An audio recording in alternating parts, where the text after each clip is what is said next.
We've always evaluated software in terms of customer service more than anything else, customer support. Big time. Like, what do you get out of the software provider before you even become a customer?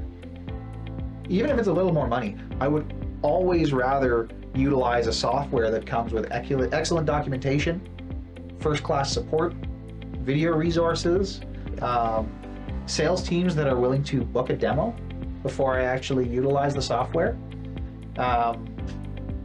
It's Software that comes with part setup and integration and configuration, the transparency around pricing, the transparency around the community at large. I know that there's it's hard to have a big community of support when you're new, so new software is harder to evaluate than stuff that's been on the market for a while, so time plays a factor. There's more than meets the eye when it comes to hey, they're going to make everything look very glitzy and glamoury and sophisticated and smooth and easy and potentially cheap and fast to get you in the door, and you need to take a more critical look before you decide to put your credit card information in or decide to make a big fundamental decision on how the business should run, for sure. Absolutely. So how should businesses evaluate software? You should look at what you get for free out of the software provider. Are they providing phenomenal resources? Do they have great support? You should look at pricing. Is the software a reasonable scale for where your company's at? You should look at scalability. Is the software something that can grow with your company? And you should look at features and ease of use. Is the software going to do everything that you need it to do? And is it going to be easy for you to implement? Or is it going to be a year-long battle requiring third-party implementers who are going to charge you tens of thousands or hundreds of thousands of dollars to get off the ground with the software?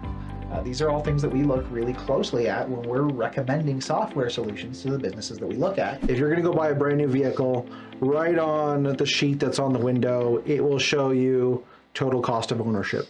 It's going to show you the running cost, fuel efficiency, repairs, how the average lifespan of the vehicle. It's going to show you how much this vehicle is going to impact you financially. And most people, when they're approaching systems and software in their business, they say, well, it's only going to cost me $200 a year.